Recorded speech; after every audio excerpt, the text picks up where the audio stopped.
جو موضوع ہمارے پاس ہے وہ تجارت کے الہی اصول ہے۔ اس سے پہلے کہ میں آگے بڑھوں، پہلے اپنے آپ سے یہ سوال پوچھنا پڑتا ہے کہ اس موضوع کو میرے جیسا آدمی کس کیپیسٹی کے اندر ڈیل کر رہا ہے، میں کیوں ڈیل کروں؟ یعنی ممکن ہے کہ آپ میں سے کچھ لوگ نہ پوچھنا چاہتے ہوں، لیکن آپ کے ذہن میں ضرور ہو کہ کس وجہ سے ہم نے یہ موضوع لیا۔ پہلا اسپیشلائزیشن ہمارا اسلامک سائنسز میں ہے، اسلامی علوم کے اندر ہے، جو ہم نے قم سے حاصل کیا ہے۔ 12 سال قم کے اندر مقیم تھے، اس اعتبار سے کسی حد تک درس اجتہاد وغیرہ مختلف موضوعات سے آگاہ ہیں۔ ہمارا دوسرا اسپیشلائزیشن پولیٹیکل سائنسز کے اندر ہے، اور اس کے اندر ہم نے ایم فل کیا ہے۔ اس وجہ سے ٹریڈ اور انٹرنیشنل ریلیشنز اور انٹرنیشنل اکانومی کے حوالے سے تھوڑی بہت معلومات ہماری ہے، اگرچہ ہماری اصلی اسپیشلائزیشن پولیٹیکل سائنسز ہے۔ اس اعتبار سے کچھ نہ کچھ تعلق ہمارا بنتا ہے کہ ہم اس موضوع کو ڈیل کریں، اور اس موضوع کے اوپر میں نے عرض کیا کہ ہم پوری گفتگو نہیں کریں گے، بلکہ جو اس ایک سیشن کے اندر آ سکے بنیاد کے طور پر وہ آپ کے سامنے پیش کریں گے۔ بہت سارے ایسے موضوعات ہوں گے جو آپ کے ذہن میں بہت زیادہ ہوں گے، اور یہ میں عرض کرتا چلوں کہ شاید اس پہلے سیشن کے لیے جو ایکسپیکٹیشنز آپ کے ذہن میں ہوں گی وہ پوری نہیں ہو پائیں گی۔ بہت سارے ایسے موضوعات ہوں گے جو آپ سوچ رہے ہوں گے کہ ان کے اوپر گفتگو کی جائے گی، لیکن ہمارے خیال میں پہلے سیشن میں ان کو نہیں ہونا چاہیے، ان کو بعد میں ہونا چاہیے، تو وہ ہم کبھی اگر موقع ملا تو بعد میں کریں گے۔ اس پہلے سیشن کے اندر کچھ اور بنیادیں جن کے اوپر ہم گفتگو کرنا چاہیں گے، تو کچھ نہ کچھ ہمیں احساس ہے کہ آپ کی کچھ ایکسپیکٹیشنز میں سے کم رہ جائے گا، جو آپ کی توقع ہوگی موضوعات ان میں سے کچھ کم رہے گا، لیکن پہلے سیشن کی خاطر آپ اس کو تحمل فرمائیے گا۔ تجارت کی اہمیت کیا ہے؟ بنیاد کے اوپر غور کریں کہ آیا ہو سکتا تھا کہ اسلام تجارت کے بارے میں اصول نہ دیتا؟ اسلام، جیسا کہ ابھی انٹروڈکشن کے اندر کہا گیا کہ اسلام ایک جامع دین ہے، مکمل ضابطہ حیات ہے، تو کیا ایسا ہو سکتا تھا کہ وہ تجارت کے بارے میں اصول نہ دیتا؟ اگر اسلام تجارت کے بارے میں اصول نہ دیتا تو اس کا مطلب یہ ہوتا کہ اس نے تجارت کو اس کے تمام شعبوں کے ساتھ قبول کر لیا ہے۔ اس کی وجہ یہ ہے کہ تجارت قابل انکار نہیں ہے۔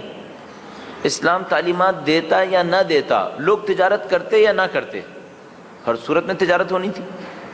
تجارت ہونا انسان کی فطرت میں تھا۔ اس کی وجہ یہ ہے کہ ایک انسان اپنی زندگی کی ساری چیزوں کو نہ خود تیار کر سکتا ہے اور نہ خود ایک جگہ سے حاصل کر سکتا ہے۔ یقیناً مجبور ہے انسان کہ اپنی ضرورت کی تمام چیزوں کو خود تیار نہ کرے، چند چیزوں کو خود تیار کرے اور باقی چیزوں کو دوسری جگہوں سے حاصل کرے۔ اگر تجارت نہ ہو، بیچ میں کوئی ایک ایسا آدمی نہ ہو جو مختلف اشیاء کو دوسری جگہ سے خرید کر ضرورت مند کے نزدیک لے کر آئے، تو اس کا مطلب یہ ہے کہ مجھے جو چیز چاہیے ہو مجھے اس کے اوریجن تک جانا ہوگا۔ اگر مجھے کوئی ایسی چیز چاہیے جو ملائیشیا میں بنتی ہے تو اس کا مطلب ہے میں ملائیشیا تک جاؤں۔ 1400 سال پہلے بھی ممکن نہیں تھا، آج بھی کسی صورت میں ممکن نہیں ہے۔ لہذا تجارت کا ہونا یا نہ ہونا فطری ہے، اس کا انکار ممکن نہیں ہے۔ تجارت نے تو ہونا تھا۔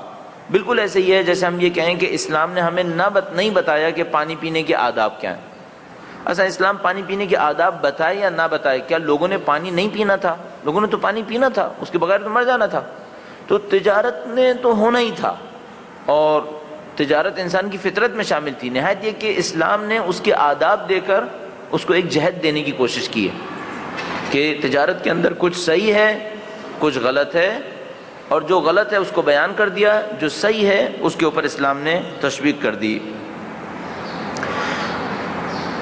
ایک اور موضوع ہے جس کی وجہ سے تجارت انتہائی اہم ہے، وہ یہ کہ ہمارے پاس مسلسل روایات کے اندر آتا ہے کہ رزق حلال انسانی زندگی کے اندر کتنا اہم ہے، نہ صرف مانوی زندگی کے اندر، حتیٰ مادی زندگی کے اندر بھی۔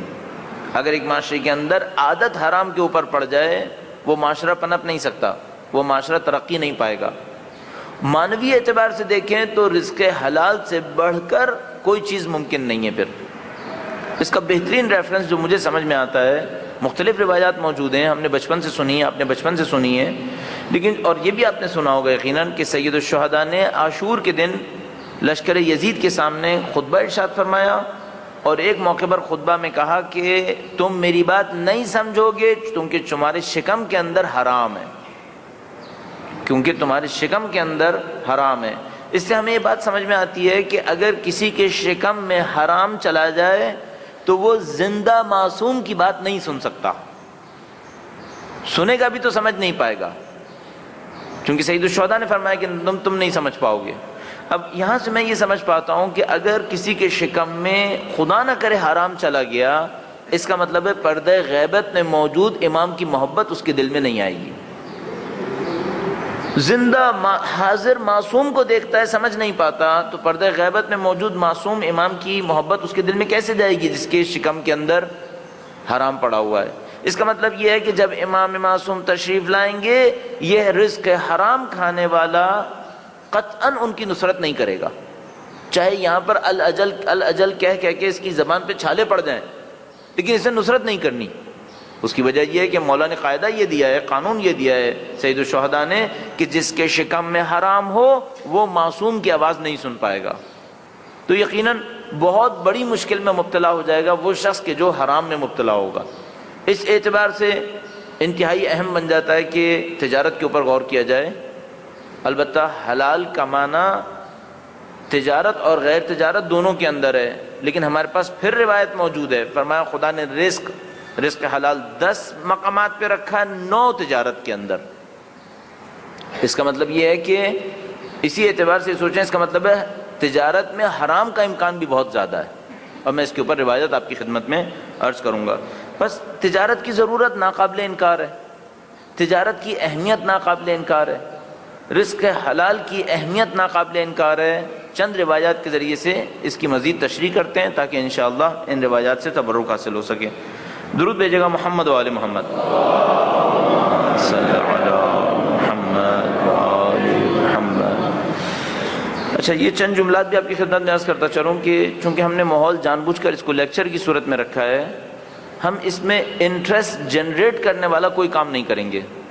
ہم کبھی اس طرح سے ایڈریس کر رہے ہوتے ہیں جس میں پبلک کو سمیٹنے کے لیے بہت سارے کام کر رہے ہوتے ہیں، کچھ واقعات سنا رہے ہوتے ہیں، کچھ ایسی چیزیں سنا رہے ہوتے ہیں جس کے ذریعے پبلک کا انٹرسٹ جما رہے۔ ہم یہاں پر یہ کام نہیں کریں گے، ٹو دا پوائنٹ بات کریں گے، ادھر ادھر کی بات سے گریز کریں گے۔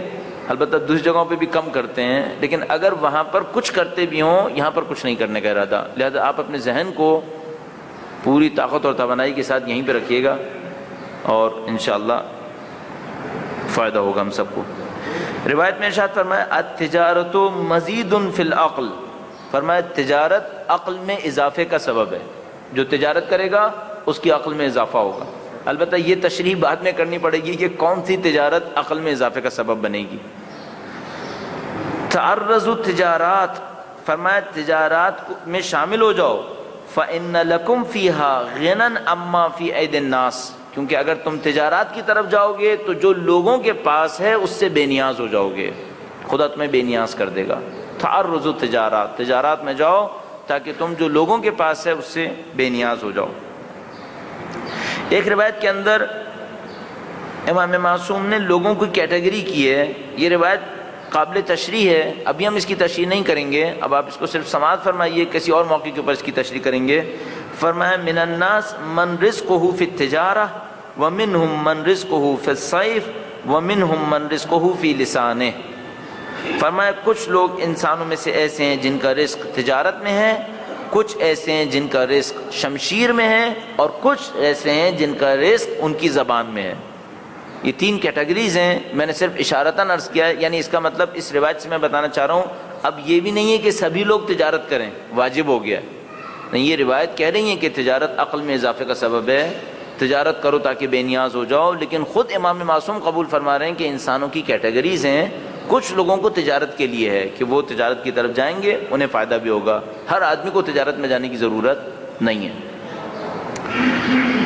البتہ تجارت میں جانے سے پہلے آداب ارشاد فرمائے ہیں، فرمایا من اراد التجارت فلیتفقہ فی دینہ لیعلم بذلک ما یحل له مما یحرم علیہ ومن لم یتفقہ فی دینہ ثم اتجر تورطہ الشبہات، فرمایا جو تجارت کا ارادہ کرے تو پہلے دین کے اندر مہارت حاصل کرے، جو تجارت کا ارادہ کرے پہلے دین کے اندر مہارت حاصل کرے تاکہ پہچان لے کہ حرام اور حلال کا فرق کیا ہے، اور جو کوئی دین میں مہارت حاصل نہیں کرے گا اور تجارت میں چلا جائے گا تو شبہات میں غرق ہو جائے گا، شبہات میں غرق ہو جائے گا۔ اچھا ہمیں خود بخود سمجھ میں آتا ہے یہ جو جملہ ہے یہ صحیح ہے کہ شبہات میں غرق ہو جائے گا۔ ہم پبلک کو دیکھ رہے ہیں کہ دین کی مہارت لیے بغیر جب وہ تجارت میں گئے ان کو کس قسم کی مشکلات کا سامنا کرنا پڑتا ہے۔ لہذا وہ ایشوز جن کو روزانہ ڈیل کر رہے ہوتے ہیں نہیں جانتے ہم صحیح کر رہے ہیں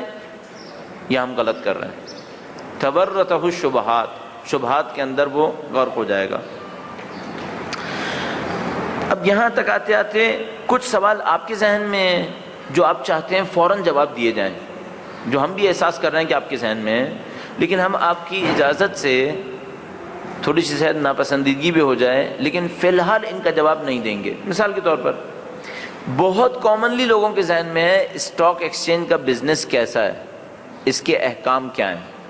آپ کا بالکل صحیح سوال ہے، اس کا جواب بالکل ملنا چاہیے، لیکن ذرا سا سنبھل جائیے، ایک آدھ سیشن گزر جانے دیجئے، تھوڑی سی بنیادیں مضبوط ہو جائیں، پھر اس کے اوپر تفصیل سے بات ہوگی۔ مثلا بہت اہم سوال جو شاید یہاں پر موجود افراد میں سے کم از کم بھی آدھے لوگ چاہیں گے کہ اس کا جواب آج ہی دے دیا جائے، لیکن میں پھر معذرت چاہوں گا، بینکنگ کے مسائل۔ بینک سے لون لینے میں کون سا سود ہے، کون سا سود نہیں ہے، اور اگر میں تھوڑا سا موقع دے دوں تو آپ ایک ایک اسکیم پوچھنا شروع کر دیں گے کہ یہ اسکیم سود ہے یا نہیں ہے۔ لیزنگ کمپنی کے احکام، لیزنگ کمپنی میں سود ہے یا نہیں ہے، اور میں عرض کر رہا ہوں تھوڑا سا آپ کو موقع دوں تو آپ ایک ایک کمپنی کا پوچھنا شروع کر دیں گے کہ مثلا فلاں کمپنی لیز کرتی ہے، یہ اس کا کام سود ہے یا نہیں ہے، اور اس کے بعد پھر مجھے سوچنا پڑے گا کہ کیا کوئی اور راستہ، کیا راستہ اختیار کیا جائے۔ لیکن میں آپ سے کہوں گا تھوڑا سا تحمل فرمائیے، آج ہم یہ سارے کام نہیں کرنا چاہ رہے، ان تمام کے لیے ایک ایک دن پر ایک ایک سیشن ہونا چاہیے، یعنی ایک دن صرف اس بات پر ہو، بلکہ ایک دن سے کہیں زیادہ لگ جائیں گے بینکنگ کے احکام کیا ہیں، بینکنگ کے بارے میں ہماری رائے کیا ہے، ایک ایک چیز پہ گفتگو ہونی چاہیے۔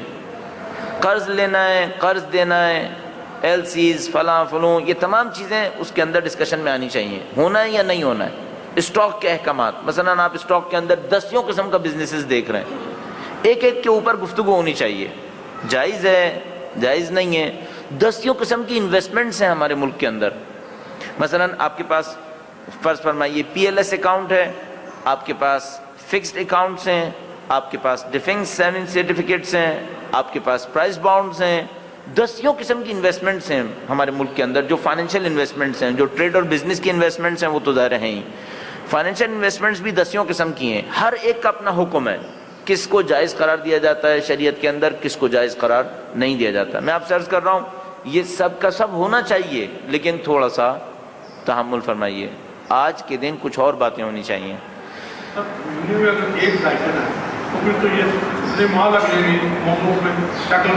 انشاءاللہ خدا آپ کو خدا زندہ رکھے گا اتنے مہینوں تک کہ آپ اس کا صحیح حکم لے کر یہاں سے تشریف لے کے جائیں، لیکن یہ ہے کہ اگر اس کو جلدی جلدی میں ڈیل کرنے کی کوشش کی تو جو کام آپ چاہ رہے ہیں وہ نہیں ہو پائے گا۔ ہاں اس میں ایک اور کام کر لیتے ہیں۔ اچھا ہم سمجھ رہے تھے کہ یہ ہمارے منتظمین نے پہلے سے طے کیا ہوا ہے، پلیز جتنی بھی تجاویز آپ نے دینی ہے آپ رائٹنگ میں دے دیں، لیکچر کے دوران میں اگر بات کی تو پھر بات ادھر سے ادھر جانا شروع ہو جائے گی اور جو لیکچر کی کنٹینیوٹی ہے وہ متاثر ہو جائے گی۔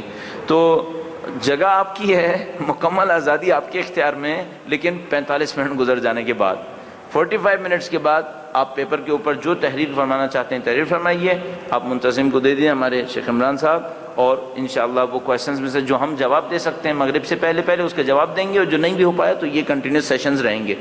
تو جن چیزوں پر ہم بات اس وقت کرنا چاہ رہے ہیں وہ کیا ہیں؟ ہمارے خیال میں تجارت کو جب ہم دیکھتے ہیں تو 3 انداز میں دیکھتے ہیں۔ پہلا مسئلہ ہے تجارت کے اہداف کیا ہیں، اسلام نے تجارت کے اہداف کیا رکھے ہیں، اور دنیا میں جو تجارت ہو رہی ہے ان کے اہداف کیا ہیں۔ میں نے عرض کیا تجارت تو ہر انسان کی ضرورت ہے، لہذا جاپان میں مشرق کی طرف اور امریکہ میں مغرب کی طرف ہر طرف تجارت ہے، شمال میں ناروے میں اور ساؤتھ میں ساؤتھ افریقہ کے اندر سب میں تجارت ہے، سینٹر میں نارتھ امریکہ کے اندر سب ہاں تجارت ہے۔ تجارت تو سب کریں گے ہی، اسلام نے تجارت کو جب دیکھا تو تجارت کے اہداف میں بھی کچھ تعلیمات دی ہیں، وہ تعلیمات کیا ہیں؟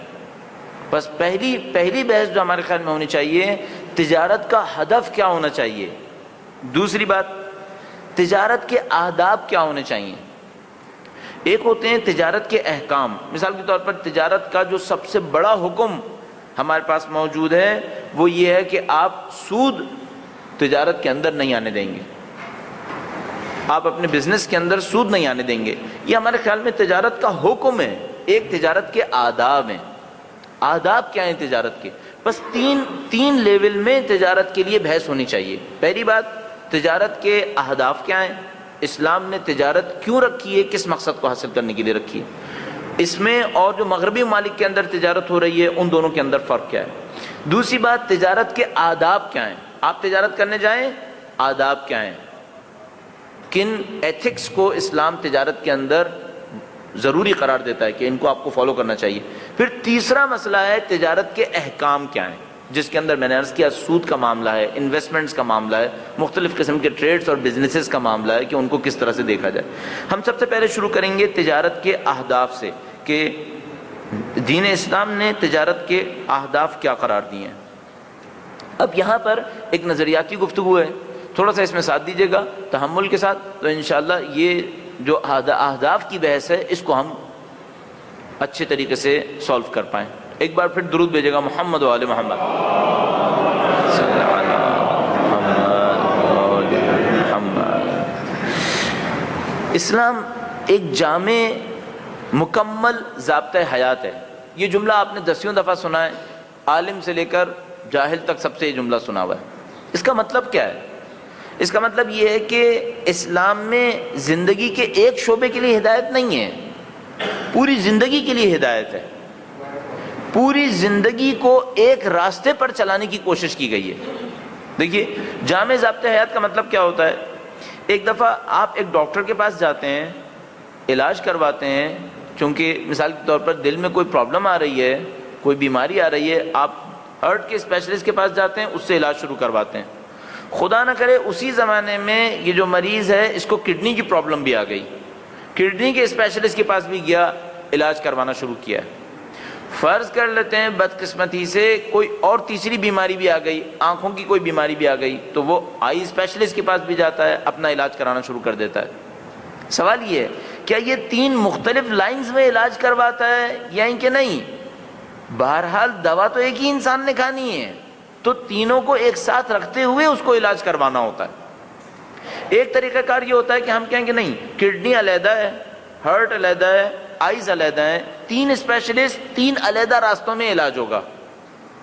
یہ انسانی بدن کے ساتھ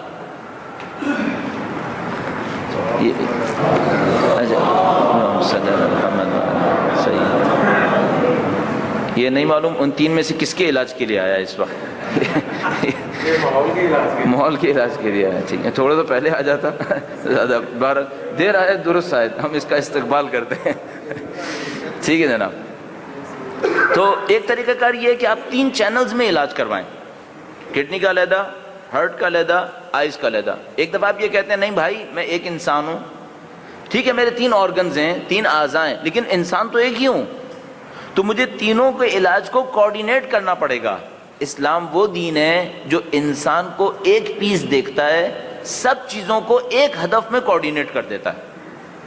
بس اسلام یہ نہیں کہتا تمہاری ایک مانوی ضرورت ہے وہ ایسے پوری کرو، تمہاری ایک جسمانی ضرورت ہے وہ کسی اور مقصد سے پوری کرو، تمہاری ایک مثال کے طور پر علمی ضرورت ہے وہ کسی اور مقصد سے پوری کرو. نہیں نہیں نہیں، یہ کام نہیں کرتا. وہ کہتا ہے تمہاری پوری زندگی کا ایک مقصد ہے، اب تمہارا علم بھی اسی مقصد کی طرف جائے، تمہارا جسم بھی اسی مقصد کی طرف جائے، تمہارا امن، تمہاری جنگ، تمہاری صلح، سب کے سب اس ایک مقصد پر جائے. بدقسمتی سے ہم ایسے نہیں ہیں، ہم لوگ ایسے نہیں ہیں. ہم اپنی زندگیوں کو ٹکڑے ٹکڑے کر دیتے ہیں، صبح سے دوپہر تک کسی اور جگہ، دوپہر سے لے کے شام تک کسی اور مقصد پہ، شام سے لے کے رات تک کسی اور مقصد پہ. اسلام اس کو پسند نہیں کرتا. اسلام کہتا ہے یہ جامع دین ہے، انسان ایک ہے، اس کی زندگی کا ایک مقصد ہونا چاہیے. بس ہمارے خیال میں سب سے پہلا کام یہ کرنے کی ضرورت ہے کہ ہم تجارت کے اہداف طے کر لیں. کیوں؟ ایسا نہ ہو کہ ہم احکام اور آداب اسلام سے لیں، احکام اور آداب اسلام سے لیں اور اہداف اپنی نفس پرستی سے لیں، جو ایسا ہو رہا ہے اس وقت. ایسا ہی ہو رہا ہے. یعنی ہم تجارت کر رہے ہیں بسم اللہ کہہ کر، کس ہدف سے؟ اس میں خدا نہیں ہے. گڑبڑ یہ ہو رہی ہے. لہذا ایک آدمی میوزک سینٹر چلاتا ہے، صبح کو سب سے پہلے تلاوت قرآن کریم، اس کے بعد نعت رسول مقبول، اور اس کے بعد اگر مولائی ہوا تو ایک قصیدہ، اور چوتھے نمبر کے اوپر گانا شروع. اچھا یہ جو شروع میں ہوا، 3 شروع میں، اور یہ جو چوتھا، یہ ان میں سے صحیح کون سا ہے؟ وہ کہتا ہے سب صحیح ہے، ہر چیز اپنی جگہ صحیح ہے. وہ دین کا تقاضا ہے، یہ دنیا کا تقاضا ہے، اس لیے دونوں صحیح ہیں. ہمارے خیال میں یہ ناانصافی ہے. دین مبین اسلام ایسا نہیں ہے. ہندوازم ہو سکتا تھا، کسی حد تک شاید بگڑی ہوئی کرسچینٹی بھی ہو سکتی ہے، اسلام ایسا نہیں ہے. اسلام سب کو ایک ہدف پہ لے کر چلتا ہے. اگر آپ یہ قبول کرتے ہیں کہ ایسا ہے کہ اسلام پوری زندگی کا ایک ہدف بناتا ہے، کہتا ہے سب کو اس ایک ہدف پہ لے کے چلنا ہے، اب یہ دیکھنا پڑے گا وہ پہلا ہدف کیا ہے. پھر تجارت کا بھی وہی ہدف بنانا پڑے گا. اور اگر میں نے یہ کہا کہ زندگی کا ہدف کچھ اور ہے، تجارت کا ہدف کچھ اور ہے، اس کا مطلب ہے میں 2 خداؤں کا قائل ہوں. ایک وہ خدا ہے جس کی میں زندگی میں عبادت کا دعویٰ کر رہا ہوں، اور ایک وہ خدا ہے جس کی میں تجارت میں عبادت کا دعویٰ کر رہا ہوں. ہم 2 خدا نہیں بنا سکتے. خدا ایک ہے، معبود ایک ہے، اسی ایک کی عبادت ہر پلیٹ فارم کے اوپر ہونی ہے. بس اس تشریح کے ساتھ اب سوال منتقل کرتے ہیں اس بات کے اوپر، زندگی کا اصلی ہدف وہ کیا ہے؟ اصلی ہدف. اچھا یہ بحث سائڈ کی ایک بحث ہے، لیکن خود بہت اہم ہے. اس کی وجہ یہ ہے کہ آپ معمولاً جب لوگوں سے پوچھیں گے نا دین اسلام کیوں آیا، ہدف کیا ہے، مقصد کیا ہے، تو بڑے مبہم جواب ملیں گے آپ کو. مثال کے طور پر ہم لوگوں نے بعض چیزیں رٹی ہوئی ہوتی ہیں، فوراً بول دیتے ہیں ما خلقت الجن والانس الا لیعبدون، ہم نے جن و انس کو اس لیے خلق کیا ہے کہ وہ ہماری بندگی کریں، عبادت کریں. مطلب کیا ہوا؟ عبادت کریں، رکوع سجود کرتے رہیں، یا کیا مطلب ہے اس کا؟ اگر عبادت کریں پھر خدا کو کیا ملا، مجھے کیا ملا؟ یہ وہ چیزیں جو ہم جواب نہیں دے پاتے. لہذا میں سب سے پہلے یہ چاہوں گا اس اہم بحث کو سولو کر لیں چند منٹس میں، گرچہ اس کے اوپر بہت زیادہ وقت نہیں دے پائیں گے کیونکہ پھر ہم اصلی بحث سے رہ جائیں گے. زندگی کا وہ اصلی مقصد کیا ہے جس کا ایک پورشن تجارت سے پورا ہوگا؟ زندگی کا وہ بڑا اصلی مقصد کیا ہے جس کا ایک پورشن تجارت سے پورا ہونا ہے، اور تجارت کو بھی اسی سمت بڑھنا ہے، ورنہ یہ کفر ہو جائے گا، ورنہ یہ شرک ہو جائے گا خدا متعال کے سامنے. اب وہ ہدف بیان کروں گا آپ کی خدمت میں. ایک بار پھر درود بھیجے گا محمد و آل محمد.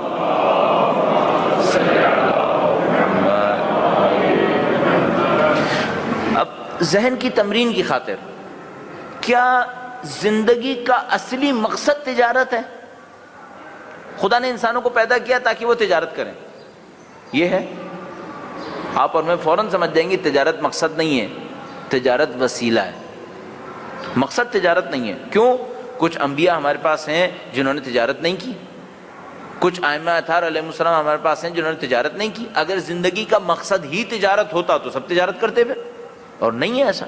اچھا اب ایک بات، کیا زندگی کا مقصد صرف علم حاصل کرنا ہے؟ نہیں، بہت سارے ایسے لوگ ہمیں معلوم ہے جنہوں نے ظاہری طور پہ علم حاصل نہیں کیا، اللہ کے نزدیک کامیاب بھی تھے، ظاہری طور پہ علم حاصل نہیں کیا لیکن کامیاب تھے. کیا زندگی کا مقصد محنت مزدوری کرنا ہے؟ زندگی کا مقصد بچے، بیوی، گھر، گھرانہ، خاندان، بس یہی ہے؟ آپ دیکھیں گے سب کے سب وسیلے ہیں، یہ ہدف نہیں ہے. کوئی ایک بھی ہدف نہیں ہے ان میں سے، سب کے سب وسیلے ہیں اس ہدف کو پورا کرنے کے. پھر وہ اصلی ہدف کیا ہے؟ اب ممکن ہم جواب میں یہ کہیں زندگی کا اصلی مقصد جنت میں داخل ہونا ہے. یہ ایک جواب ہے کہ بھئی زندگی کا اصلی مقصد یہ ہے کہ یہاں آپ ایک زندگی گزاریے، اس زندگی کو ایسا گزاریے کہ اگلی زندگی کے اندر جنت میں داخل ہو جائیں. چلیے یہ بات قبول کر لیتے ہیں کہ اس زندگی میں مقصد جنت میں داخل ہونا ہے. اس زندگی میں مقصد کیا ہے؟ بس ہمارے سوال کے جواب میں کوئی یہ کہے جنت میں جانا مقصد ہے، تو جنت میں جانا اس دنیا کے اندر ہے، اس دنیا میں نہیں ہے. اس دنیا میں مقصد کیا ہے کہ جس کے نتیجے میں آپ وہاں جنت میں پہنچ جائیں گے؟ مقصد کیا ہے یہاں پر ایک جملے میں عرض کرنا چاہیں گے. پروردگار نے انسان کو بدن اور روح عنایت فرمائی ہے. بدن بھی ہے، روح بھی ہے. باقی رہنے والا حصہ روح ہے، بدن نے ختم ہو جانا ہے. سب اس بات کے معتقد ہیں، چاہے کوئی میٹیریلسٹ ہو 100%، چاہے وہ تھیولوجسٹ ہو، خدا کا ماننے والا ہو 100%، سب اس بات کے معتقد ہیں بدن نے باقی نہیں رہنا، بدن نے ختم ہو جانا ہے. صرف روح نے باقی رہنا ہے۔ زندگی کا مقصد کیا ہے؟ زندگی کا مقصد ہے اس روح کے اندر زیادہ سے زیادہ اچھائیوں کو جمع کرنا اور زیادہ سے زیادہ برائیوں کا خاتمہ کرنا۔ ایک ٹرمنالوجی میں کیا کہتے ہیں اس کو ہم کہتے ہیں تزکیہ نفس۔ یہ زندگی کا سب سے بڑا مقصد ہے اس 50-60 سالہ زندگی کے اندر رہتے ہوئے، سب سے بڑا مقصد یہی ہے۔ اب اس کے مختلف دلائل ہیں، جن میں سے بعض کو ہم نے پچھلی دفعہ جب لاہور حاضر ہوئے تھے تو 5 روزہ مجالس کے اندر تفصیل سے عرض کیا تھا۔ یہاں پر چونکہ ہمارا اصلی موضوع یہ نہیں ہے، ہم اس کی تفصیلات میں نہیں جا پائیں گے۔ زندگی کا سب سے بڑا مقصد اپنے نفس کا تزکیہ کرنا، اس کے اندر اچھائیوں کو جمع کرنا اور برائیوں کا خاتمہ کرنا۔ اگر کوئی یہ کرے گا تو کیا ہوگا؟ اس کو ہم کمال نفس بھی کہتے ہیں۔ کمال نفس حاصل کرے گا، اینڈ کیا ہوگا؟ اگر بہت کمال حاصل کیا تو کیا ہوگا؟ اس کو ہم کہتے ہیں لقاء اللہ۔ اور یہ وہ چیز ہے جس کو ہم بار بار اعتراف کر کے کہتے ہیں انا للہ وَإِنَّا إِلَيْهِ راجعون۔ خدا کی طرف پلٹ کے جانا۔ خدا کی طرف پلٹ کے جانے کا مطلب صرف اتنا نہیں کہ میں مروں گا میری روح خدا کے پاس پہنچے گی، یہ تو خواہ نہ خواہ ہوگی۔ مجھے ارادے اور اختیار کے ساتھ اپنی روح کو خدا کی طرف لے کر جانا ہے۔ اس کو ہم کہتے ہیں سیر و سلوک، تزکیہ نفس، لقاء اللہ۔ یہ زندگی کا سب سے بڑا مقصد ہے۔ تمام چیزیں اس کے علاوہ اس ہدف کی راہ میں وسیلہ ہیں اور کچھ نہیں ہے۔ مثلا فرض فرمائیے آپ جو یہاں تشریف فرمائیں وہ کیا کر رہے ہیں؟ کیا یہ اس ہدف کا وسیلہ ہے؟ ہاں بالکل صحیح ہے۔ آپ یہاں پہ تشریف فرمائیں، آپ تجارت کے الہی اصول سیکھنے کے لیے یہاں پہ تشریف فرما ہوئے ہیں، کم از کم سننے کے لیے، اس کے بعد چاہیں گے کہ اس کے اوپر عمل کریں تاکہ خدا کے راستے پر چلیں۔ اگر آپ خدا کے راستے پر چلیں آپ تزکیہ نفس کو حاصل کریں گے، تزکیہ نفس کو حاصل کریں گے، خدا کے ساتھ آپ کا سفر اور تیزی سے بڑھنا شروع ہو جائے گا۔ وہی لقاء اللہ، وہی سیر و سلوک، وہی کمال نفس، وہی تزکیہ نفس۔ زندگی میں جو کچھ کرتے ہیں وہ اسی کے لیے۔ ہاں بالکل ایسا ہی ہے۔ اگر کسی کی نظریاتی تربیت ہو جائے تو زندگی میں جو کچھ کرے گا وہ بس اسی کے لیے۔ آپ کہیں گے نہیں ایسا نہیں ہے، مثلا جو انسان سوئے گا وہ بھی اسی کے لیے۔ ہاں بالکل اسی کے لیے۔ انسان جو نظریاتی تربیت ہوا ہوگا وہ سوئے گا بھی تزکیہ نفس کے لیے۔ وہ کیسے؟ وہ یوں سوئے گا کہ خدایا تو نے مجھے تزکیہ نفس کے لیے، کمال نفس کے لیے کچھ ذمہ داریاں دی ہیں، ان ذمہ داریوں کی ادائیگی میں میرا جسم تھک جاتا ہے، جسم کے تھکنے کے بعد اگر پھر بھی جاری رکھوں تو تیری دی ہوئی ذمہ داریوں کو پورا نہیں کر سکتا، اس لیے آرام کر رہا ہوں تاکہ تیری دی ہوئی ذمہ داریوں کو اچھی طرح سے پورا کر سکوں۔ جب ذمہ داریاں پوری کروں گا تو تزکیہ نفس ہوگا، اور تزکیہ نفس ہوگا تو سیر و سلوک ہوگا، لقاء اللہ ہوگا۔ کچھ بھی کرے ہدف یہی ہے۔ اب میں 3 اور چیزیں عرض کر رہا ہوں آپ کی خدمت میں جو اس ہدف کا بریک ہیں، بس سب سے ٹاپ پر جو ہدف ہے وہ تزکیہ نفس ہے۔ اس کو کچھ بریک کر رہا ہوں آپ کی خدمت میں۔ مثلا 3 اہداف اور زندگی میں رکھے جا سکتے ہیں۔ نمبر 1 اس تزکیہ نفس کی سائے میں، نمبر 1 دین کی نصرت۔ جو کچھ زندگی میں کروں وہ تزکیہ نفس کے لیے ہے، اس تزکیہ نفس کا بریک پہلا دین کی نصرت کروں، جو کچھ کروں وہ دین کی نصرت کہلائے۔ نمبر 2 انسانوں کی مدد کروں، جو کچھ کروں اس کے ذریعے انسانوں کی مدد ہو۔ نمبر 3 باعزت معاش حاصل کروں۔ بس وہ جو بڑا ہدف تھا تزکیہ نفس اس کو ہم نے بریک کیا 3 چھوٹے اہداف میں۔ وہ 3 چھوٹے اہداف کیا ہیں؟ نمبر 1 دین کی نصرت۔ یہ دین کی نصرت کیوں کروں گا؟ کیونکہ اس کے ذریعے تزکیہ نفس حاصل ہوگا۔ اللہ نے کہا میرے دین کی نصرت کرو، جو میرے دین کی راہ میں بڑھے گا میں اس کی رہنمائی کر دوں گا۔ من جاہد فینا لنہدینہم سبلنا۔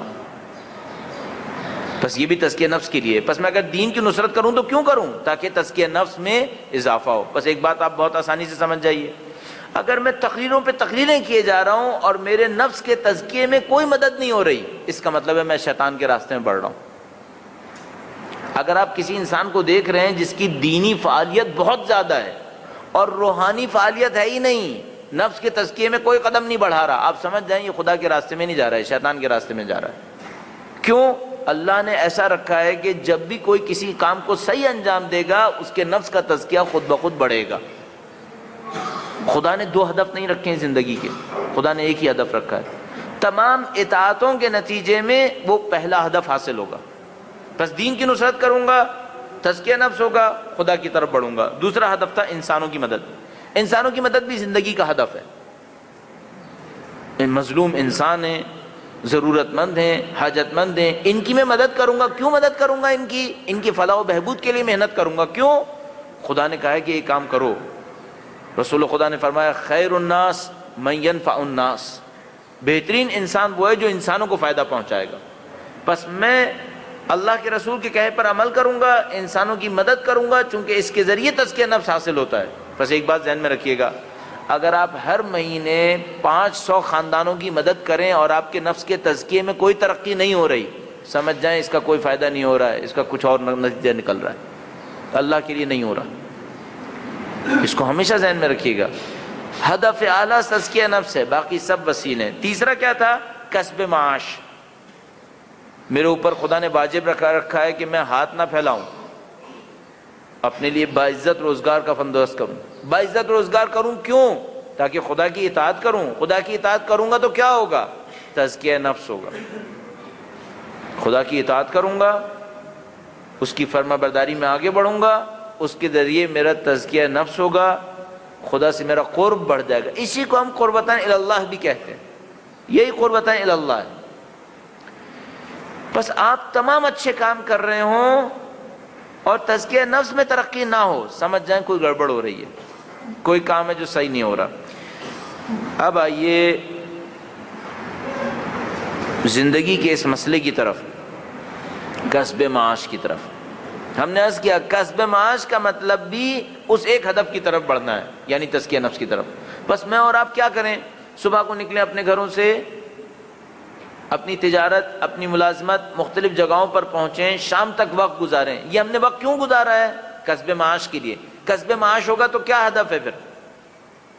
اس کا ہدف یہ نہیں ہے صرف کہ اس سے بیوی بچے پل جائیں گے، ان کی زندگی اچھی گزر جائے گی. نہیں، اس سے بڑھ کر ہدف ہے. وہ کیا ہے؟ اللہ کی اطاعت کر رہا ہوں تاکہ اس کے ذریعے تزکیہ نفس حاصل کروں. عزیزان محترم، اب جو ہم لوگوں کے ساتھ غلطی ہو رہی ہے اہداف تجارت میں، بدقسمتی سے ہم نے چھوٹے ہدف کو پکڑا ہوا ہے، بڑے ہدف کو بھلایا ہوا ہے. مثلا ہم سے اور آپ سے کوئی پوچھتا ہے کہ بھائی یہ تم جو 8 گھنٹے محنت کرتے ہو، 10 گھنٹے محنت کرتے ہو، پیسہ کمانے کی کوشش کرتے ہو، کیوں کرتے ہو؟ ہم کہتے ہیں باعزت زندگی گزارنی ہے. اچھا، باعزت زندگی کیوں گزارنی ہے؟ کہتے ہیں بس عزت اچھی لگتی ہے، عزت اچھی لگتی ہے. اس کے پیچھے جو بولنا چاہیے تھا ہمیں کہ اس باعزت زندگی کے پیچھے بھی ہدف یہ ہے کہ تزکیہ نفس ہو، خدا کی سمت بڑھیں، وہ ہمارے ذہن میں نہیں ہے. اب ہم سے ہو یہ رہا ہے کہ ہم چھوٹے ہدف تک تو صحیح آ رہے ہیں اور اس کے پیچھے جو بڑا ہدف ہے وہ ہمیں نہیں معلوم، اور اس کے نتیجے میں بہت ساری خرابیاں حاصل ہو رہی ہیں. اب میں یہ بھی عرض کرتا چلوں کہ جن لوگوں کا ہدف صحیح نہیں ہے تو ان کے اہداف کیا ہیں. بس اب جو میں پوائنٹ آپ کی خدمت میں عرض کرنا چاہ رہا ہوں،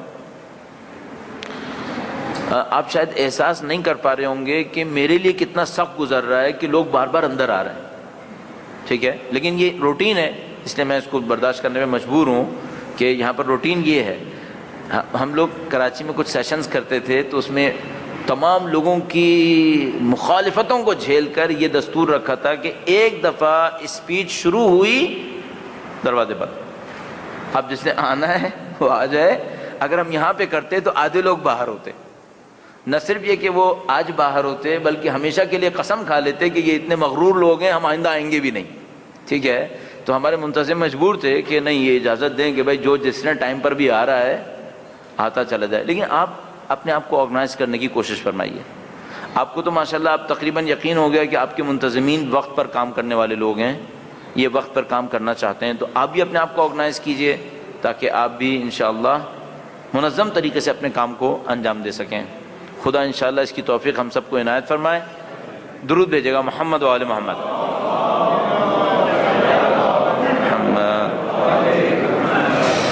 صاحب، ہم نے جو اب تک آپ کی خدمت میں عرض کیا اس کو تھوڑا سا اور دہرائے دیتا ہوں تاکہ یہ جو بریکس ہیں اس کو کسی طرح اپنے ذہن میں پورا کر لوں. ہم نے عرض یہ کیا کہ تجارت ناقابل انکار ہے، اسلام نے اس کو اپریشیٹ کیا ہے، اس کی طرف جانے کو اچھا قرار دیا ہے. لیکن انسانوں کی مختلف کیٹیگریز رکھی ہیں، کچھ تجارت میں جائیں گے، کچھ اور کام بھی کریں گے۔ جو تجارت میں جائیں ان کے لیے ضروری قرار دیا کہ پہلے دین کو سیکھیں، ورنہ غلطی میں پھنس جائیں گے۔ جب دین کو سیکھنے لگیں تو ہم نے عرض کیا کہ تجارت کے بارے میں 3 لیولز ہیں: تجارت کے اہداف، تجارت کے آداب، تجارت کے احکام۔ بدقسمتی سے ہم تجارت کے احکام کو صحیح ادا کرتے ہیں بعض اوقات، لیکن اہداف کے اندر بہت کمزور ہیں۔ پھر اہداف پہ بات ہوئی کہ انسانی زندگی کا ایک پورا ہدف ہے، سارے کام اس ہدف کو حاصل کرنے کے لیے ہیں۔ وہ مجموعی ہدف تزکیہ نفس ہے، اسی کو ہم قربتاً الی اللہ کہتے ہیں، اسی کی خاطر عبادت ہے، اسی کی خاطر کاروبار ہے، اسی کی خاطر لوگوں سے ملنا جلنا ہے، سب کا سب قربتاً الی اللہ ہے، اسی کو ہم لقاء اللہ کہتے ہیں، یہی سیر و سلوک ہے۔ تجارت بھی اسی کے لیے ہونی چاہیے۔ پھر ہم نے انسانی زندگی کے اور اہداف بیان کیے۔ دین کی نصرت ایک ہدف ہے، انسانوں کی خدمت ایک ہدف ہے، کسب معاش ایک اور ہدف ہے۔ تینوں تزکیہ نفس کی سمجھ جانے چاہیے۔ جب کسب معاش پر پہنچے تو ہم نے کہا کہ ایک مسلمان کسب معاش کیوں کرے، اصول کیا ہے؟ عرض ہوا اصول یہ ہے کہ اللہ نے یہ چاہا ہے کہ میں عزت سے زندگی گزاروں، دوسروں کے سامنے ہاتھ پھیلانے والا نہ بنوں۔ چونکہ اس نے چاہا ہے کہ میں عزت سے زندگی گزاروں، دوسروں کے سامنے ہاتھ پھیلانے والا نہ بنوں، اس نے کسب معاش کو میرے اوپر واجب قرار دیا۔ اس کسب معاش کے کچھ اور مقصد بنے تو وہ نفس پرستی ہے۔ اگر یہ مقصد ہے کسب معاش کا کہ خدا نے مجھے باعزت زندگی گزارنے کو کہا ہے، دین کی نصرت کو کہا ہے، انسانوں کی خدمت کو کہا ہے، یہ 3 اہداف صحیح ہیں، یہ اللہ کی سمت بڑھنے والے اہداف ہیں۔ اگر اس کے علاوہ کچھ اور اہداف ہیں، وہ اہداف اسلام نے قبول نہیں کیے، وہ نفس پرستی ہے۔ اس کے علاوہ کیا اہداف ہو سکتے ہیں، اب وہ میں آپ کی خدمت میں عرض کروں گا۔ اس سے پہلے میں آپ سے عرض کروں گا، انتہائی 10 بستہ ہم سندھیوں کے اندر یوں کر کے دیکھتے ہیں، یوں کھڑے ہو جاتے ہیں، تو میں یوں کر کے کھڑا ہو جاتا ہوں آپ کے سامنے کہ پہلے لیکچر ختم ہو جائے پھر ارشاد فرمائیے۔ صحیح؟ بہت عنایت، درود بھیجے گا محمد و آل محمد۔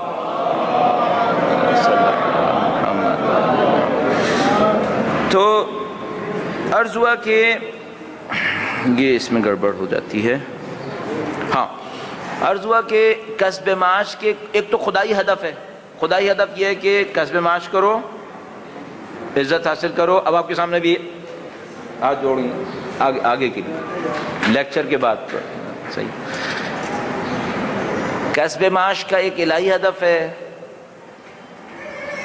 عزت حاصل کرو، اللہ کی دین کی نصرت کرو، انسانوں کی خدمت کرو۔ غیر الہی اہداف بھی ہیں۔ غیر الہی اہداف کیا ہیں؟ نمبر 1، کسب معاش کرتا ہے چونکہ جتنا پیسہ ہو عزت بڑھتی ہے، معاشرے میں احترام بڑھتا ہے، اس کو احترام چاہیے، خدا کی خاطر نہیں چاہیے، اپنے نفس کی خاطر احترام چاہیے۔ کہتا ہے مجھے معاشرے کے اندر اپنے نام کی دھاک بٹھانی ہے اور دھاک بٹھانے کے لیے پیسہ چاہیے، لہذا میں پیسہ کماتا ہوں۔ یہ نفس پرستی ہے، یہ خدا کے نزدیک مطلوب نہیں ہے۔ خدا نے معاشرے کے اندر نام کو کی دھاک بٹھانا یہ کہیں واجب قرار نہیں دیا، کہیں مستحب قرار نہیں دیا، بلکہ اس کو ہم علم اخلاق کے اندر جاہ طلبی کہتے ہیں، مقام طلبی ہے، یہ اسلام میں مذموم ہے، اس کی کوئی گنجائش نہیں۔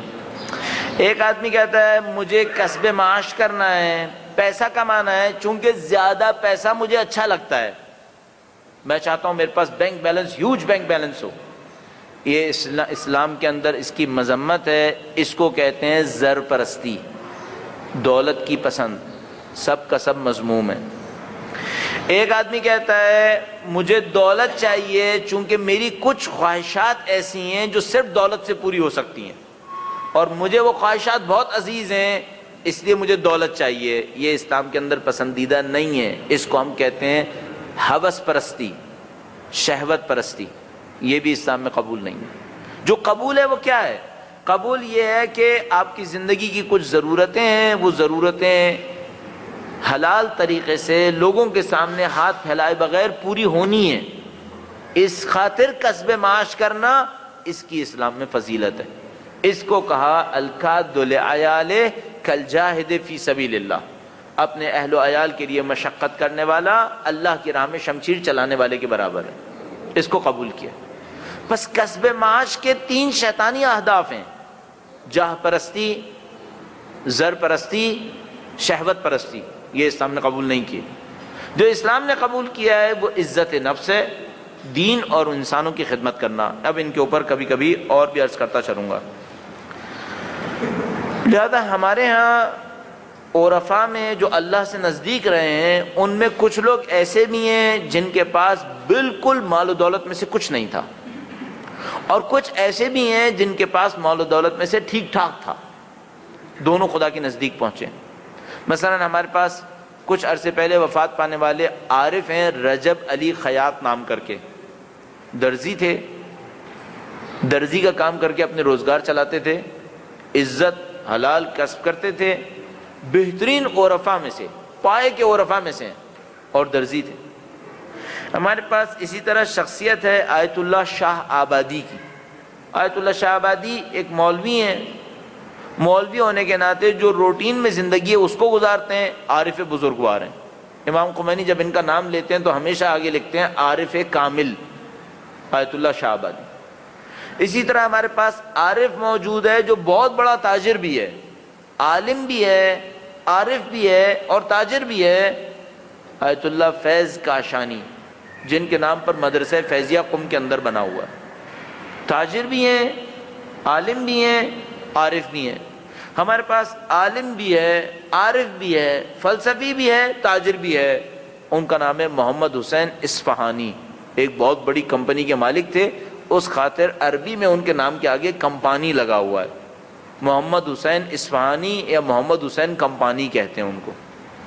عارف بھی ہے، تاجر بھی ہے، لیکن یہ بات عرض کرتا چلوں اگر تاجر ہے اور عارف اور عابد نہیں ہے اس کا مطلب ہے بیکار ہے، یہ نہیں چاہیے۔ لہذا ہمارے پاس ایک بہت اچھا کوٹیشن موجود ہے انہی عارف کامل آیت اللہ شاہ آبادی کا۔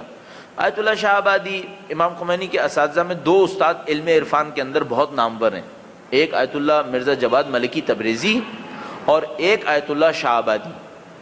امام خمینی آیت اللہ شاہ آبادی کو عارف کامل لکھتے ہیں اپنی کتابوں کے اندر۔ یہ عارف کامل ایک مسجد میں نماز پڑھاتے تھے جو تہران کے مشہور فحشاء کے مراکز میں جگہ تھی، یعنی تہران میں جس کسی کو فسق و فجور میں مبتلا ہونا تھا وہ اس روڈ پہ چلا جاتا تھا۔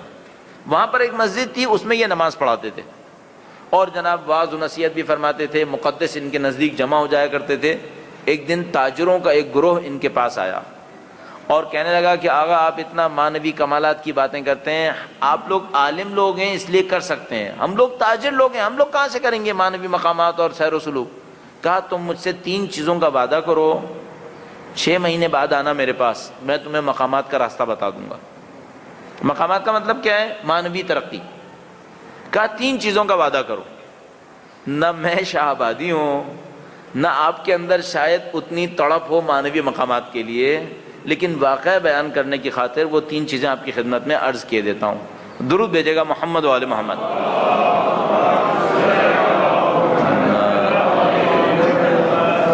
فرمایا 3 کام کرو، میرے پاس آنا، اس کے بعد تمہیں مانوی مقامات بتاؤں گا۔ نمبر 1، ہر صورت میں نماز اول وقت پڑھ لو، اپنی تجارتیں بند کر دو اذان سے پہلے، جیسی اذان ہو روانہ ہو جاؤ، اپنی عبادتوں کو انجام دے دو۔ پہلی بات نماز اول وقت۔ اچھا ہم لوگ ایک اور ہنر کرتے ہیں، وہ کیا کرتے ہیں، چونکہ ہم تاجر پیشہ ہیں مثال کے طور پر اور مسجد کا مولوی ہمارے تابع ہے، تو اپنی فیسلٹی کے مطابق مولانا صاحب سے کہتے ہیں آپ اتنے بجے نماز پڑھائیے گا۔ پھر لوگ پوچھتے ہیں بھائی اذان ہو گئی جاتے کیوں نہیں؟ کہتے نہیں ہماری مسجد میں اتنے بجے نماز ہوتی ہے۔ وہ ہوتی نہیں ہے، تم نے کروائی ہے، ہونی تو اول وقت تھی، آپ نے میں نے کروائی ہے۔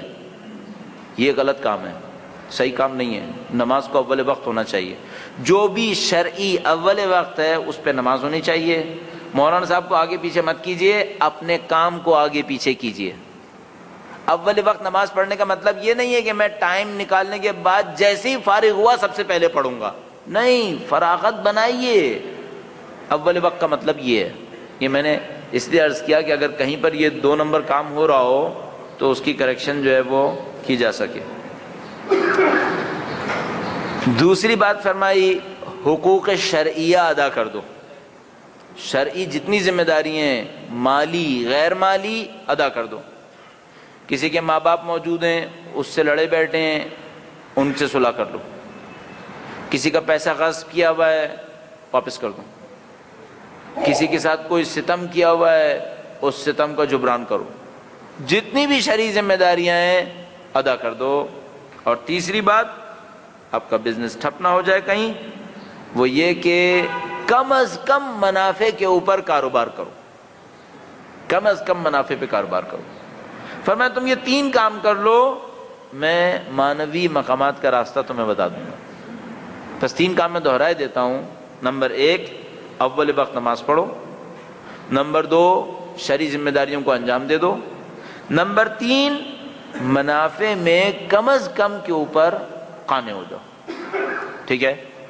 اچھا، اس میں گفتگو بہت ہے کہ جناب جیسے کہ انہوں نے ارشاد فرمایا کہ مثلا وہ دین کی نصرت کسے کہتے ہیں، اسی طرح اس کے اندر بھی گفتگو ہے کہ کم از کم منافع کسے کہتے ہیں۔ یہ آپ سب سے زیادہ جانتے ہوں گے کہ آپ کا خرچہ نکلنے کے بعد جو کم از کم منافع آپ لیں اور چپ ہو جائیں وہ کتنا ہوگا۔ یہ تھوڑی بہت ٹریولنگ میں نے بھی کی دنیا میں، ایسی مارکیٹس موجود ہیں جہاں 50% آف انویسٹمنٹ کم از کم منافع کہلاتی ہے۔ ایسا بھی ہے جہاں پر 200% کم از کم منافع کہلاتی ہے، اور ایسی بھی مارکیٹ ہے جہاں صرف 10%۔ آپ کہیں گے وہ کہاں ہے، ہم بھی چلے جائیں، افریقہ میں ہے کچھ، آپ وہاں پہ جانے کی شاید جرات نہیں کریں گے سیکیورٹی ریزنز کی وجہ سے۔ اور کچھ ایسی مارکیٹس ہیں جہاں 10 سے 15% جو ہے وہ کم سے کم منافع کہلائے گی۔ یہ آپ کو اچھی طرح پتا ہوگا کہ کم از کم منافع آپ کے خیال میں کیا ہونا چاہیے۔ انہوں نے یہ 3 چیزیں ارشاد فرمائی، میں نے عرض کر دیا آپ کی خدمت میں۔ اب ان کے بعد یہ ہو گیا جناب تجارت کے اہداف۔ بس تجارت کے ہدف واضح ہیں۔ اگر کوئی تجارت اس لیے کرتا ہے کہ اس نے شہوتوں کو پورا کرنا ہے، یہ شہوت پرستی ہے۔ دولت اچھی لگتی ہے، زر پرستی ہے۔ معاشرے میں دھاک بٹھانی ہے، جاہ پرستی ہے۔ تجارت اس لیے کرے کہ اس کے ذریعے باعزت روزگار ملنا ہے، اللہ کی دین کی نصرت کرنی ہے، انسانوں کی خدمت۔ اللہ کی دین کی نصرت کیا کرنی ہے؟ اب ان کے جواب بھی میں دیتا ہی چلوں۔ اللہ کی دین کی نصرت کا مطلب یہ ہے کہ ایک خدا کا دین ہے جس کے پھیلانے کی ذمہ داری حجت خدا کے پاس ہے۔ میں حجت خدا کا معاون بن جاؤں، یہ ہدف ہے۔ ہدف یہ ہے میں ان کے ساتھ چلنے والا بن جاؤں۔ وہ جو دین پھیلانے کے لیے کوشش کر رہے ہوں، میرا کام ان کے کام کے ساتھ لگ جائے، دونوں مل کر کریں گے۔ ظاہر ہے وہ آگے ہوں گے، میں ان کے پیچھے چلوں گا۔ یہ تجارت کے اہداف میں سے ایک ہدف ہے۔ 12 درود بھیجے گا محمد و آل محمد۔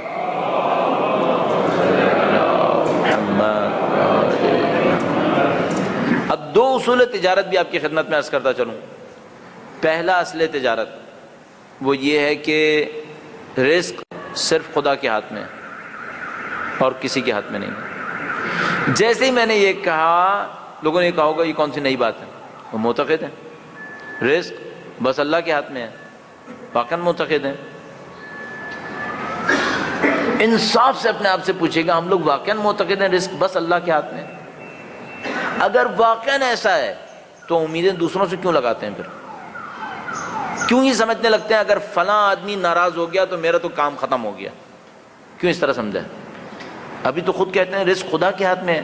میں اپنی مثال دوں آپ کی خدمت میں، مثلاً کوئی مجھ جیسا مولوی سمجھے کہ مسجد کی انتظامیہ، مجلس پڑھانے والے، آپ کی دانے میں جو آپ لوگ کہتے ہیں بانی مجلس، مجھے لفظ اچھا نہیں لگتا، بانی مجلس، وہ جب تک نہیں پڑھوائے گا میں مجلس نہیں پڑھ پاؤں گا۔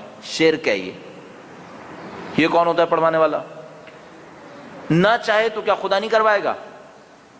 خدا چاہے گا تو یہ بھی کروائے گا، خدا نہیں چاہے گا تو یہ بھی نہیں کروائے گا۔ یہ ہم لوگوں کی مشکل ہے، ہم اللہ کی رزاقیت میں مشکوک ہوئے ہوئے ہیں۔ لہذا جب اللہ کے راستے پہ چلنے کی بات آتی ہے تو کہتے ہیں اگر یہ کیا تو گئے، پھر تو کیوں گئے؟ رزق مگر خدا کے ہاتھ میں نہیں ہے۔ کبھی کہتے ہیں اللہ کے ہاتھ میں ہے، جب عمل میں آتے ہیں تو سوچتے ہیں نہیں اللہ کے ہاتھ میں نہیں ہے، دوسری جگہوں پر بھی ہے، یا اس کے ہاتھ میں ہے ہی نہیں، کسی دوسرے انسانوں کے ہاتھ میں ہے صرف۔ لہذا جب بات ہوتی ہے مثلا انصاف کرو، کہتے ہیں اگر انصاف کرنے پر آ گئے پاکستان کی سوسائٹی میں پھر تو ہم گئے۔ کیوں گئے؟ اللہ نہیں ہے یہاں پہ. خدا صرف ایران، سعودی عرب اور ایسی جگہوں پر ہوتا ہے جہاں دینی مقامات ہوتے ہیں. باقی جگہوں پہ خدا نہیں ہوتا ہے، وہاں پہ انصاف نہیں ہوتا ہے. اتفاقاً بالکل الٹا ہے، بالکل الٹا ہے. ایک روایت بہت خوبصورت آپ کی خدمت میں عرض کروں، درود بھیجیے گا محمد والے محمد.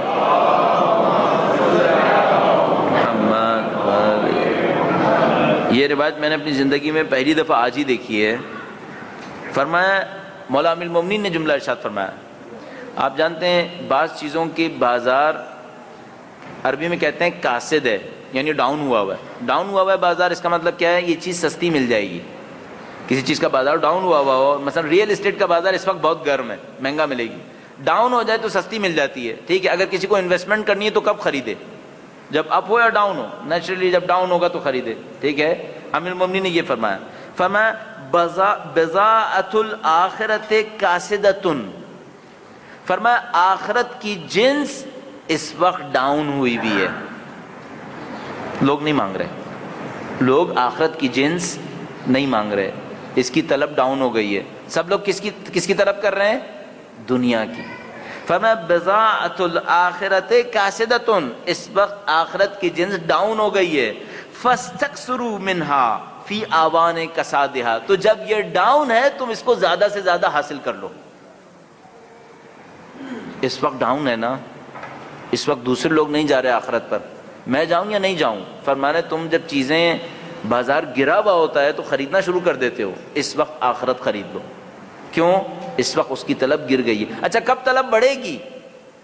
جیسے ہی کوئی مرتا ہے پھر طلب بڑھ جاتی ہے، لیکن اس وقت خرید نہیں سکتا، اتنی اونچی چلی جاتی ہے پھر خریدنے کے قابل نہیں رہتی. اب گری ہوئی ہے، خریدنا ہے ابھی خریدو. اس وقت کاسدہ ہے. تو کراچی میں بھی، پاکستان میں بھی، ہر طرف خدا ہے اور اس کے ہاتھ میں رزق ہے، یہ ہم بھول جاتے ہیں. اچھا ایک اور مشکل ہے ہم لوگوں کے ساتھ، اگر کوئی ہم سے یہ کہے رزق اللہ کے ہاتھ میں، اللہ کے اصول پہ چلو، نہیں چلتے. پھر کوئی یہ ثابت کر دے کہ اس اصول پر چلنے سے رزق بڑھتا ہے، پھر اس پہ عمل کر لیتے ہیں. پاکستان میں، کراچی میں ایک بہت کامیاب بزنس مین ہے، وہ مجھ سے کہنے لگے کہ ہمارے شو روم پر ان کی پروڈکٹ ہے، اس کی بہت بڑا شو روم ہے، ان کی ملٹی نیشنلز ان کے کسٹمرز ہیں. کہنے لگے ہمارے شو روم پر جب کوئی کسٹمر آتا ہے تو دو صورتیں ہیں، یا وہ خرید کے جاتا ہے یا وہ بغیر خریدے جاتا ہے. اگر وہ خرید کے جاتا ہے تو ہمارا مینیجر کرسی پہ سے کھڑے ہو کر اس کا احترام کرتا ہے جب وہ جانے لگتا ہے. اور اگر وہ خریدے بغیر جائے تو ہم نے مینیجر سے کہا بھائی پھر دروازے پہ چھوڑ کر آؤ. ٹھیک ہے، اصول کیا دیا اس نے؟ انہوں نے کہا کہ اگر کسٹمر خرید لے تو کرسی پہ سے کھڑے ہو کر اس کو خدا حافظ کہنا، اور اگر کسٹمر نہ خریدے تو دروازے تک چھوڑ کر آنا. دنیا الٹا کرتی ہے، اس نے اس طرح سے کیا ہوا ہے. اگر میں آپ سے کہوں نا کہ مولا امیر المومنین نے کہا ہے، خدا نے کہا ہے، آپ اتنی توجہ نہیں دیں گے. ابھی آپ کو بتا دوں وہ نام کیا ہے اور اس نے کتنا کمایا ہے، تو آپ اپنے کل سے مینیجرز کو کہیں گے کہ بھائی یہ ضرور ہونا چاہیے. یہ ہم لوگوں کے ساتھ مصیبت.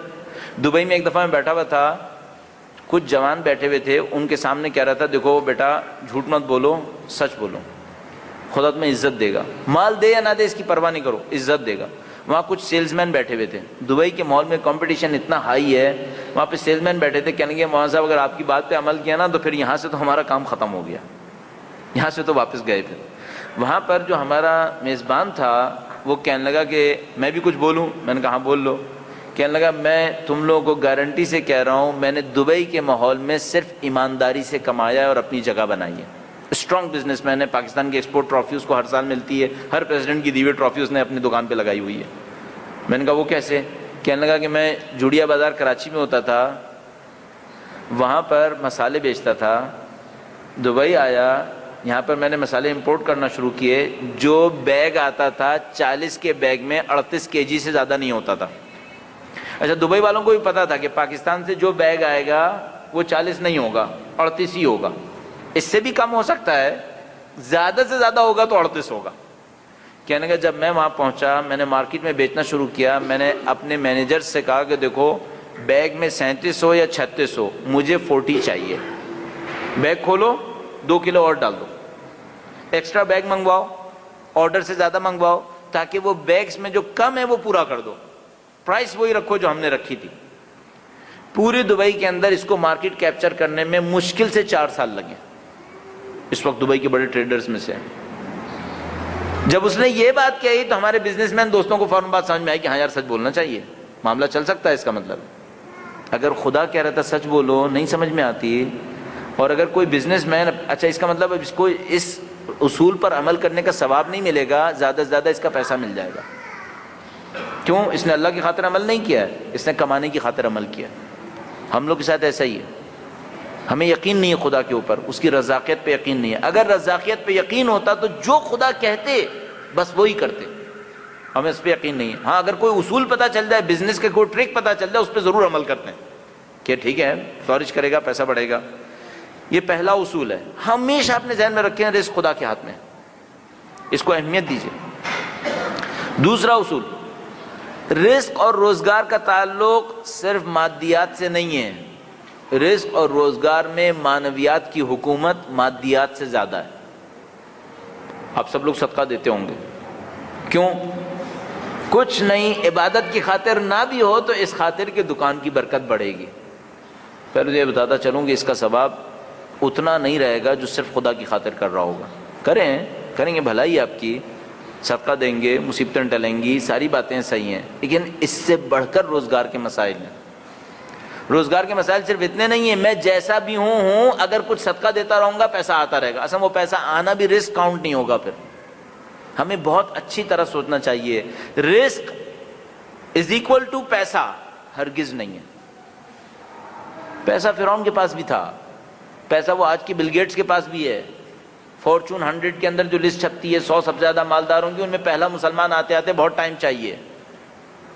پیسہ از ایکول ٹو رزق نہیں ہے، رزق وہ ہے جو مجھے اور آپ کو خدا سے نزدیک کر دے، وہ واقعی رزق ہے، باقی سب ادھر ادھر کا ہے۔ ادھر ادھر کا کمانا ہے، اس کے 10 طریقے ہیں، حلال بھی ہیں حرام بھی ہیں، آپ کما لیں۔ اگر خدا کے نزدیک لے جانے والا رزق کمانا ہے، اس کا صرف ایک ہی راستہ ہے، وہ حلال راستہ ہے۔ اس میں مادیات سے زیادہ معنویات کی دخالت ہے۔ مثال کے طور پر ایک اصول بنا ہوا ہے، کیا اصول بنا ہوا ہے؟ اصول یہ ہے کہ فجر کی اذان سے لے کر طلوع آفتاب تک، سورج نکلنے تک جاگو گے تمہیں خدا اپنے فضل و کرم سے نوازے گا۔ یہ اللہ کا اصول ہے۔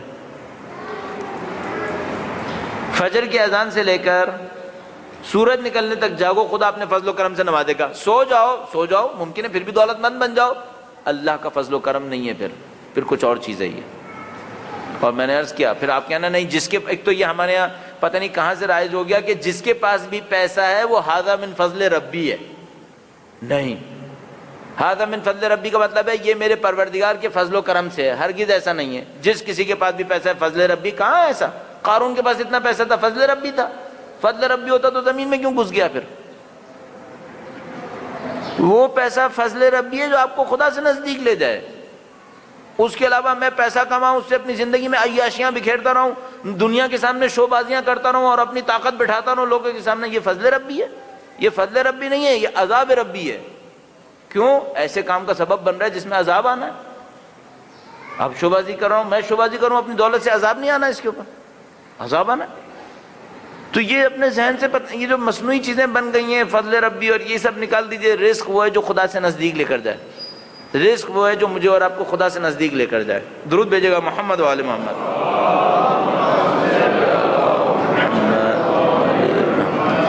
یہ جو پیسے اور رزق کا معاملہ ہے وہ بالکل ایسے ہے جیسے بدن کے لیے کھانے کا معاملہ ہے۔ ممکن ہے آپ ایک کھانا کھائیں جو آپ کے بدن کو واقعاً لگے، ممکن ہے آپ ایک کھانا کھائیں جو بالکل کھانا ہی ہو لیکن تھوڑا سا اس کے اندر زہر ہو، ہے تو کھانا لیکن زہر ہے، کھاتے ہی مر جائیں گے۔ رزق کے معاملے میں بھی ایسا ہی ہے۔ بعض پیسہ ایسا پیسہ ہے جو واقعاً رزق ہے، آتا ہے روح کو خدا کے نزدیک لے جاتا ہے۔ بعض پیسہ ایسا پیسہ ہے دیکھنے میں بالکل وہی ہے، صرف زہر ملا ہوا ہے، نہ خدا سے نزدیک نہیں لے کے جاتا، خدا سے کوسوں دور لے جاتا ہے۔